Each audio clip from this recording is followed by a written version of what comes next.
All right. Bang, bang. Coming off a very crazy week where everybody, it was just complete carnage in the 3M. And now you're going to get 6 of 6 through at the St. Jude. Is that right? Everybody Unless will get someone withdraws. Yeah. COVID or withdrawal? So, if you take Nah, he might withdraw. But DJ didn't have a bad back. DJ is just primed to go play a couple holes and just withdraw because you get the guaranteed $40K, I believe, for just playing. And even if you WD, you still get your paycheck.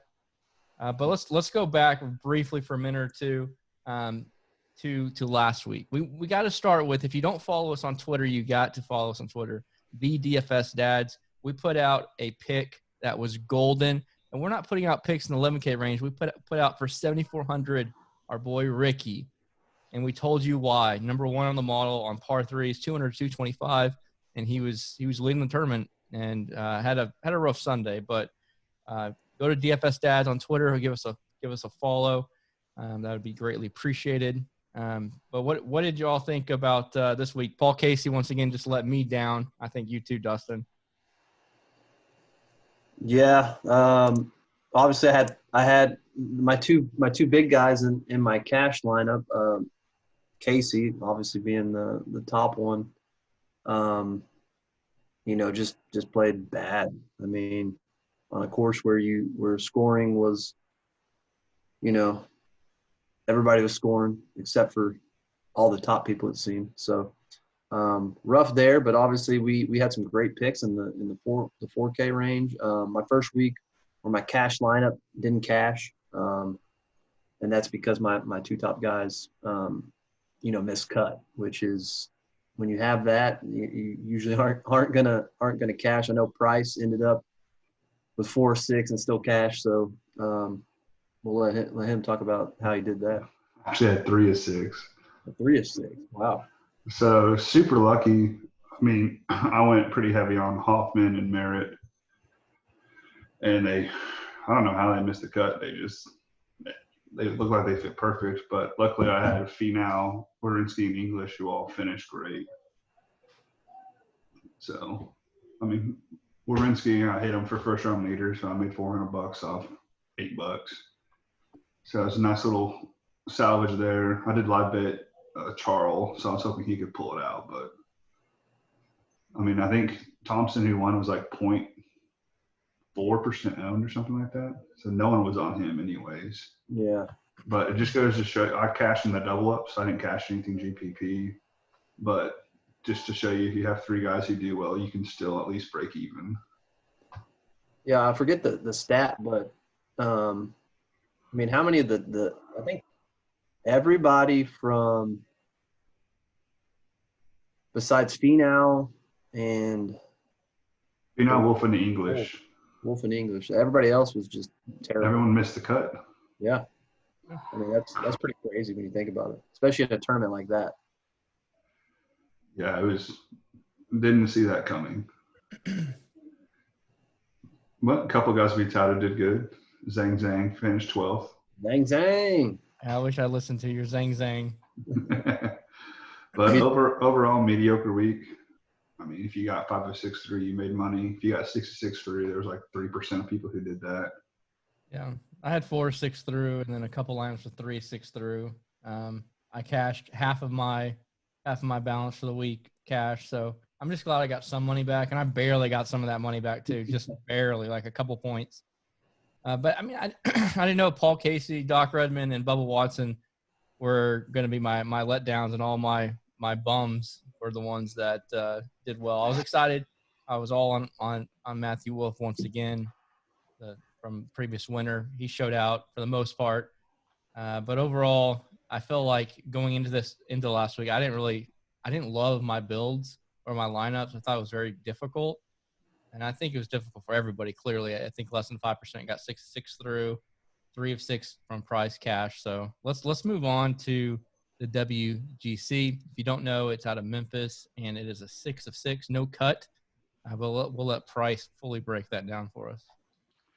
So it's going to be at TPC Southwind again. Last year was the first year here. Previously had been at the Bridgestone. And then since FedEx sponsors the PGA Tour, they pretty much demanded they move a WGC to this course.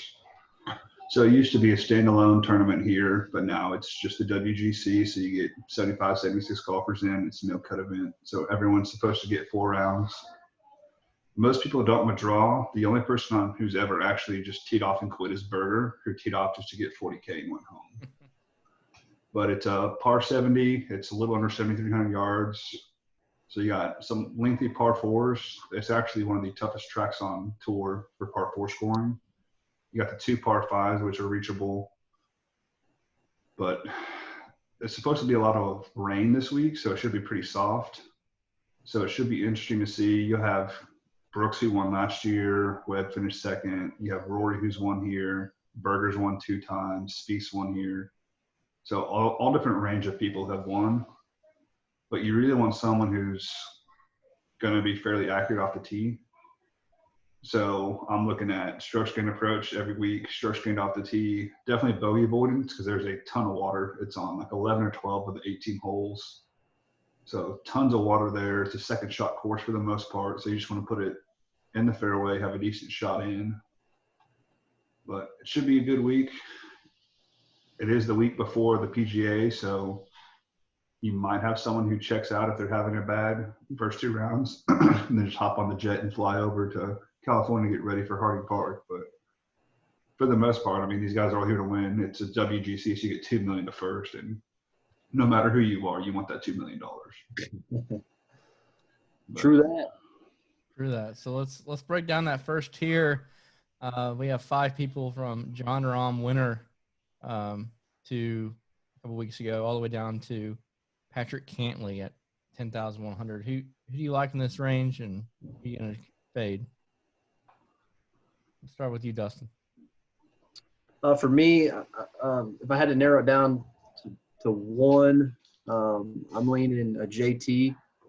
I feel like he's in pretty good form coming in. And the other one that I'm fumbling around with is Rory. Obviously John Rahm just coming off the win. The Memorial is the highest priced one. Kind of worry about a little hangover, if you will, especially before a major.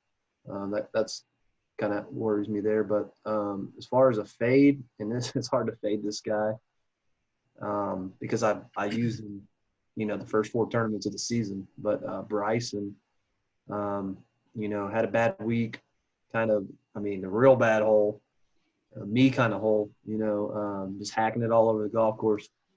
So in that 10K range, I'm probably looking to fade him, even though, he could play great. But all these guys are really good. That's why they're priced like that. So if I had to choose one, Bryson this week. So the one guy I'm eyeing. So first off, John Rahm, I was all over him a couple weeks ago. From 9,300 now, he's 11.4, properly priced. I love his game. I love him here. The 11.4 price is just gonna get me off of him, especially whenever it feels like McIlroy wins every 7-8 tournaments he plays, and I think he's playing well. He's due. He's great off the tee. And that's who my main focus is to play. And then who I'm going to fade is Bryson, because his approach, his irons, I feel like is just not doing a great job. He's a really good putter. A lot of people, maybe even an excellent putter, great off the tee, as we all know. But his irons kind of are shaky. He's 33 and then 44 around the greens, which is also scares me off a little bit of Bryson, especially with his price point. And he's been the talk of the season with around the greens, because these greens are small. So I do feel like that could play a big part. So I'm going to completely fade him from my pool. Pete? JT Raceout is my top play. Really want to cram him into everything. He always does well at WGCs. So initially I was going to fade Rahm, Rory, and Bryson and just look at JT and Cantlay. But if every single person is going to fade Bryson, might sprinkle him into a couple lineups. Because if you can get him at like 8% ownership in a no-cut event, I think that's pretty solid. And surprisingly, Cantley ranks out the worst in my model. I figured he'd be great here, but he actually ranks 50th in mine, so I might have to pass on PC for the first time all year. I usually plug him in and play, but I'm going to probably go 75, 80% JT in this range. I think he's elite. He's comes to win, and I mean, he statistically does well, grades out well. The only thing he's not great at is bogey avoidance, and that's just he had 2 tournaments where he did bad. Other than that, he's been pretty solid all around. Yeah, I mean, you look at the 10,000 plus guys, and you know, last year all of them finished tied 12th or better, besides Bryson. So, I mean, you know, they all have the course history. They've all played well here. You know, and that's the thing about this tournament, I think, is you can go 2 of those top guys. There's a lot of value down at the bottom, which we'll get into in a little bit. But, you know, that'd be interesting. Do people go 2 top dogs and then kind of blend in, or are they, you know, a lot of 8, 9K guys? You know, it's kind of a tough week to figure out that happy medium, if you will. Yeah, you would think the WGCs, it's going to be a lot of the big dogs that win those, and they do. And there's a reason to play all these top guys. But I don't know. Well, on this next set, Price, your boy is going to start us off, Webb Simpson, who is one of your favorite plays. He's locked and loaded. He's locked and loaded, isn't he? He is. He finished second here last year. He's number 1 on my model this week. Last time he was number 1 on my model, I didn't play him, and he won the tournament. And he also missed a cut before that one, too. Yep. But it's a very interesting range. You got Berger with a great course history. He's won twice.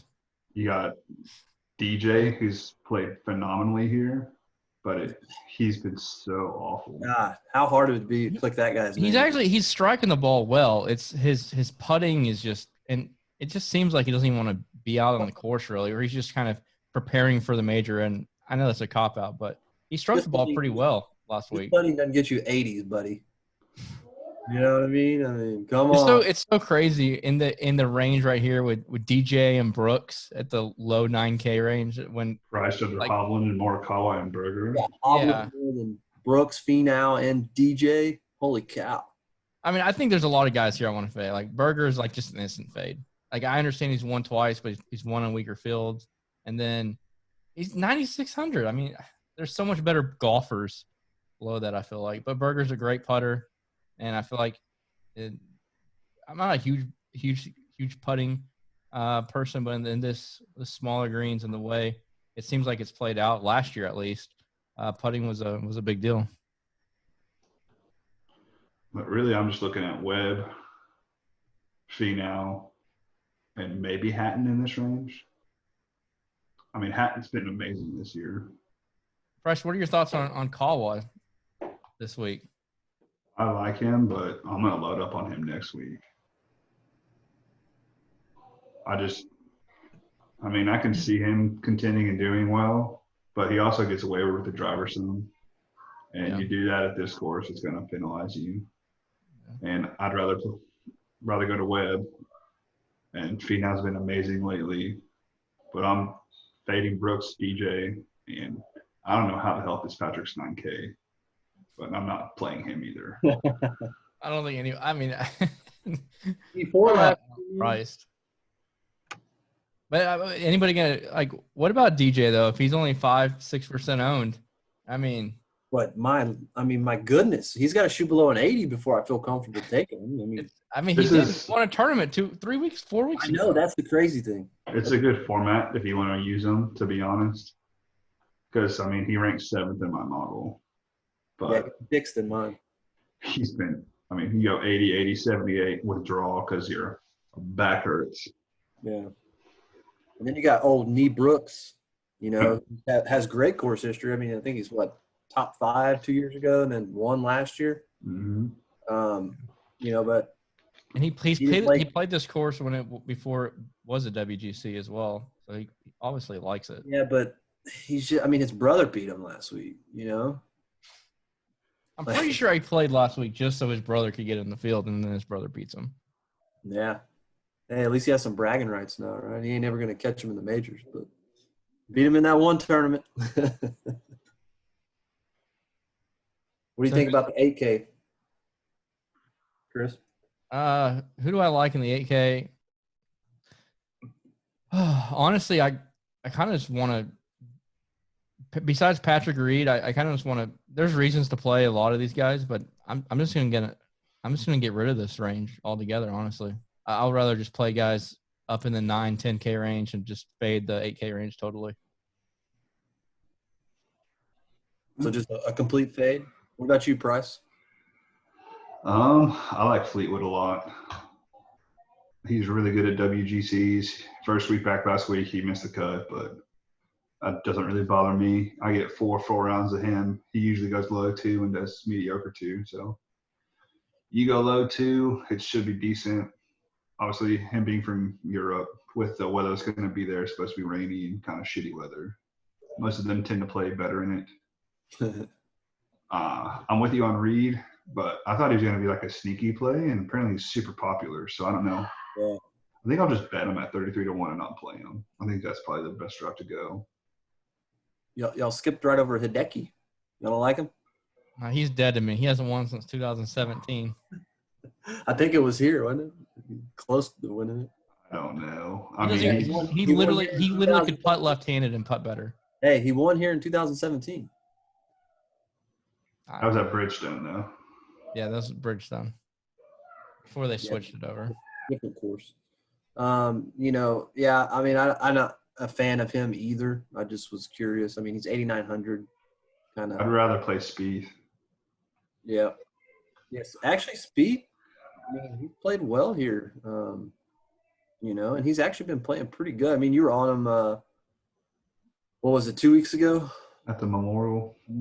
And I mean, he more than paid for himself. You don't have to worry about him blowing up and missing the cut. It's true. That's true. And his around the greens, he's 7th in my model, putting 8th. So I think he's striking the ball a lot better. So 8,100. I don't have any problem playing. So you have between Ricky Fowler, Jason Day, and Jordan Spieth, and then Sergio to round out the 8K range. Who's your favorite play of those 4? Fowler. I know he hasn't been himself this year, but I think out of them, he has the highest upside. Yeah, exactly. Because he can go low. Fowler has shown that he can go low. He's somebody that you have some win equity there. I feel like a lot more. I say that in Spieth is one. 3 majors? But Spieth hasn't won in over 3 years.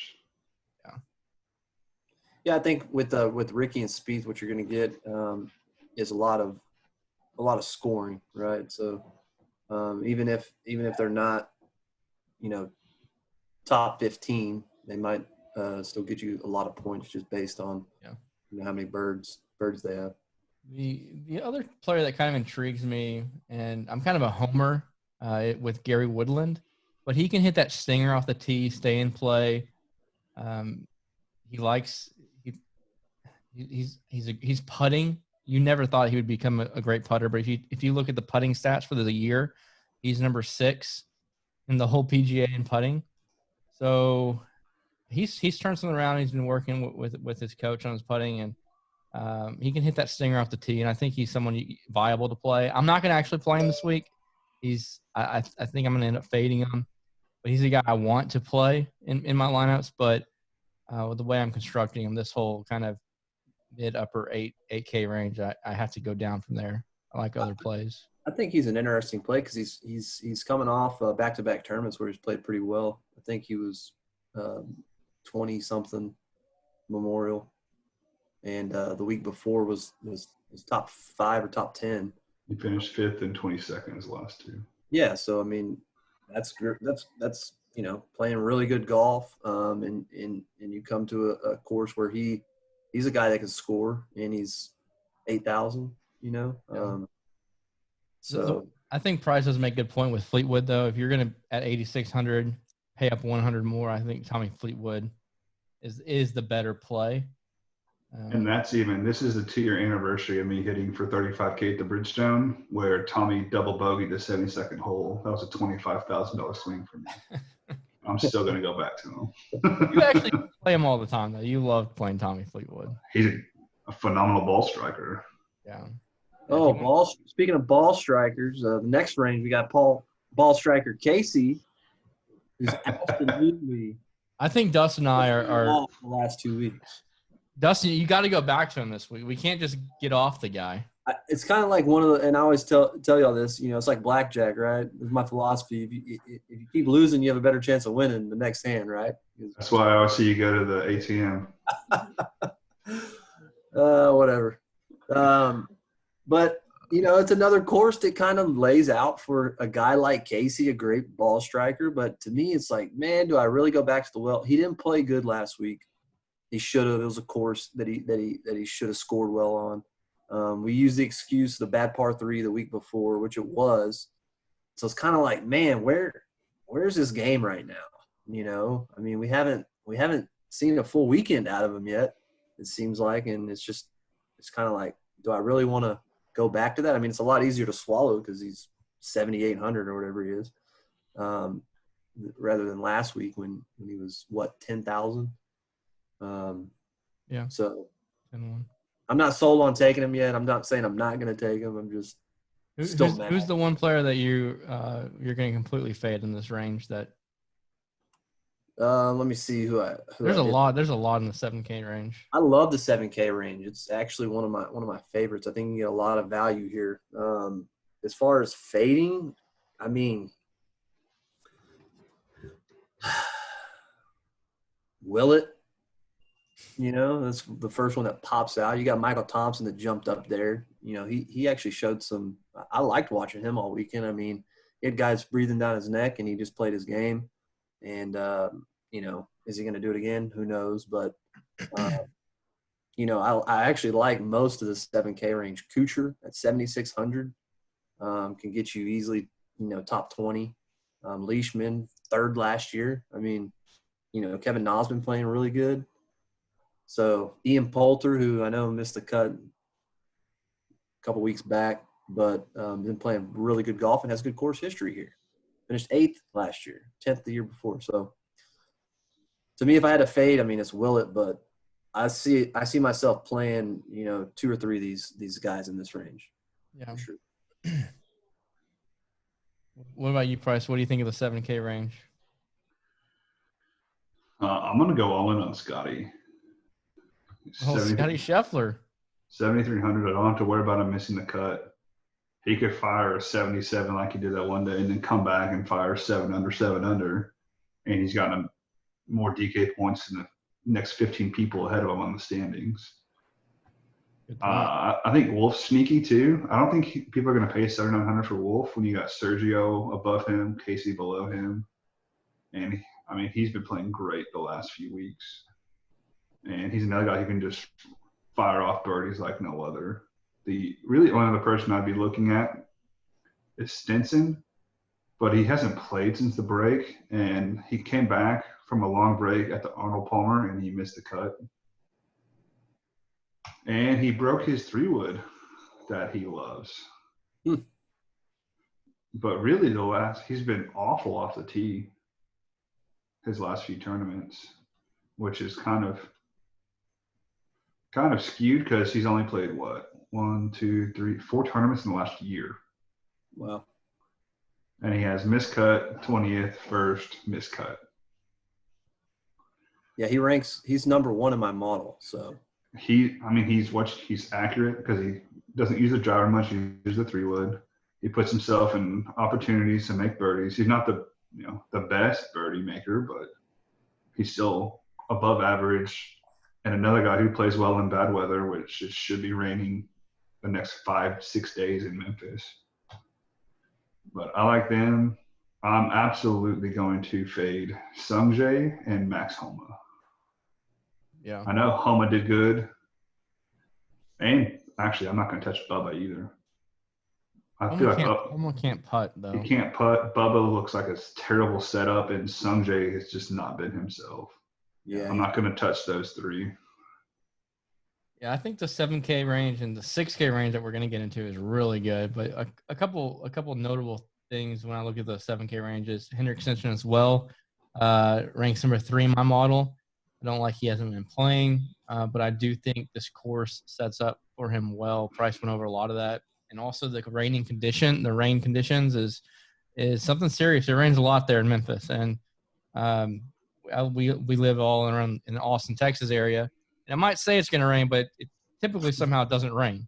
In Memphis, it's going to be raining. So I like Simpson there. And then number 4, right after him in my model, is Paul Casey, 7,800. I'm going to ride and die with him every single week. And I'm going to do the same thing this week. Kuchar rates out as number 9. I like Cooch. I'm a big fan of Cooch, but I really think the Paul Casey and then going down to the 6K range is going to be my what I'm really focusing on. But there's a lot of guys in there in that middle 7K range that you could say that are really good ball strikers, like Neiman or even Corey Connors that can score. And then Scotty Scheffler, he's number 8 on DraftKings points. That's a really good play and value at 7,300 that Price pointed out. So that's kind of my thoughts on the 7K range. But the 6K range is where you make your money, and you got to start with the number 1 player in your model. And guys, that's going to be Chez Reavie. That's right, 6,700 Chez Reavie, number 1 in my model. I'm 3 in mine. If you're doing this model, right, you're making these models. You got to play. If you got a guy popping at number 1, you got to first check, are you messing up your model? And if you're not, you just kind of need to play them, in my opinion. Or why do you have the model? It's a lot easier when they're 6,700. I know. Then I can put Big Bryson up there or somebody. What do you think, Price? At 6,700. Reavie. All in on Chez this week. There we go. Pops in mine. He's done well here. Good course history. I really like Bern Weisberger this week. He's coming off. He played well last week. Yep. Everyone was talking shit Thursday night, saying, "Oh, the 29th player in the world. If I got a nickel for every time someone said that when I picked this bum." And then he fired off like 6 under Friday, made the cut, did well Saturday and Sunday. I mean, he's ranked there for a reason. And usually when he gets rolling, he gets rolling. I had him in mine. But I'm a little opposite. I don't really like that many people down here. Really? What do you? It's going to be popular because people are going to want to cram in like Rory, like X, and then come in this range so you can fill it in. I'd rather have someone who has a higher chance of finishing top 20 than finishing 50th to 70th. Yeah. Well, there's the likes of having Chez Reavie 67, Matt Wallace 67. Those are really good plays, I think. And then what I think is a horrible play, but I really want to play him at 6,600. Phil Mickelson drinking his coffee everywhere. When you talk about you got to have a good short around the green game, that's what Phil does. Yes. That is Phil Mickelson. What do you think of his putt from 70 yards? But that's where I'm saying I don't know if I can play the man. I don't think I can roster anybody after you lay up on a par 3. How anybody lays up on a par 3 is just beyond me. So I don't know if I can play Phil because honestly, I really like some of these lower guys. Like, for instance, like Cameron Smith, Keegan Bradley, which I'm not going to play Keegan, but he's kind of intriguing at 6,300. And then the 6,200 range with, let's see here, we got Cameron Champ and Joel Damon. I like Cameron Smith. All these guys in Brent Snedeker, 6,400. Those are all, I feel like, viable plays. Yep, old Joel. Shane Lowry as well. He can't putt worth a damn, but I don't know. I think you got a lot of good plays down there. See, to do with stars and scrubs. I like the 7K range better. I'm kind of on Price. The only two guys I'm looking at are Weisberger and Chez. And I'll fill them in my lineups, but those really are the only two I'm going to go with in this range. I just feel like they're solid and they have a chance of, like Price said, finishing the top 20, 25. And then, you can have a well-rounded lineup with just one 6K guy. So In theory, you could take two and then go two big hitters and then kind of some people in between. So I think this week's going to be a good cash lineup. You're really going to have to dig deep and figure out what exactly, because in other weeks, cash lineup, you want guys that make the cut, right? The more guys that make the cut, the better chance you have of cashing. You're not trying to finish in the top whatever. And so this week, with nobody missing the cut, you got to have a little different approach. So, the more we dive into it, it'll be interesting to see what kind of formula and format we come up with for that. Yeah, I like the idea. Seems kind of crazy, but have two guys that your top two players that you think can win with win equity, and then the last four for a cash lineup to score, because really the placing between 15th to 40th isn't. You can make a few birdies and make that up, and I'd rather have somebody have 3 birdies in a row and then have 4 triples. And so I kind of like the idea of let's try to get two golfers with some really good win equity up there, and then 4 guys that can score this week without having a cut. That's kind of my approach for cash this week. Yeah, I like it. Where are you at, Price? I'm going to use Webb and Fleetwood to start in cash with Ches. And then, obviously I said I'm all in on Scotty. I'm all in on Scotty, GPP and cash. That dude can light it up. So I got those 4. You can just fill in whoever to finish. Yeah. Let's get to let's give away a couple free bets. We posted today our top 10, top 20 first round leaders, and some other bets as well. Price, can you go over what you liked from the first round leaders, and then give out one pick that you like? So first round leaders, if you want a short number, I'd look at JT.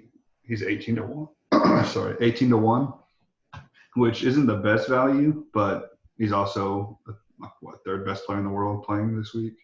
Yeah. So it's not terrible odds. Medium range, I like Scotty 60 to 1. I think that's pretty solid for someone who come out and fire 600. That's a good chance of there. If you're going to go bomb, I like Nick Taylor, 100 to 1. I feel like that's pretty good for someone who usually comes out firing and then kind of fades over the last 3 days. And it was between him or Dahman, and Dahman's played like ass. So I'd rather take Taylor. And then for top 20 and top 10 bets, I really like Byrne, Weisberger. He's 4 to 1 at top 20 and 10 to 1 at top 10. Like I said, if he's the 29th player in the world, he can beat 9 people who are ranked ahead of him and then finish top 20. And he gets 4 to 1 at that. So bet $25, win 100. Yeah, some of those people that are in front of him aren't playing great golf. Correct. Like the guy who just shot 80, 80, 78 with draw. So do you think, to wrap up, do you think anybody's going to withdraw, just come here to get a paycheck, like a a DJ? I don't honestly think so. So like DJ doesn't need the $40,000. Let's be real. He's made $66 million on tour or something like that before endorsements. Yeah, before endorsements. If anything, I would worry about someone like him or Brooks trying to just work on stuff before next week. Yeah, iron out the kinks. But I don't see anybody withdrawing, especially in this day and age with social media. They just get roasted, and they don't want to hear about that shit all week. Because then you have to deal answering that. I think it's going to be fun to watch Brooks and Reed together, since Brooks called him out saying he's a cheater. Yeah. That's got to be a feature group. It should be fun to watch. Yeah. Well, there's not much Reed can do except win. And last time he got called out, he came out and won. Yeah. So it should be good. I'm looking forward to it. Hopefully this Sunday I'll actually get to watch it. I haven't been able to the last few, but for sure. So let's we'll wrap up with, if you haven't gone to dfsdads.com, give us a shot. At the very least, go to Twitter, follow us, the DFS Dads. We post throughout the week, and we'll see you. And next week we have a special guest coming on. We do have a special guest coming on, which we will announce via Twitter. So DFS Dads. And we'll talk to y'all soon. Appreciate y'all coming by. Later, guys.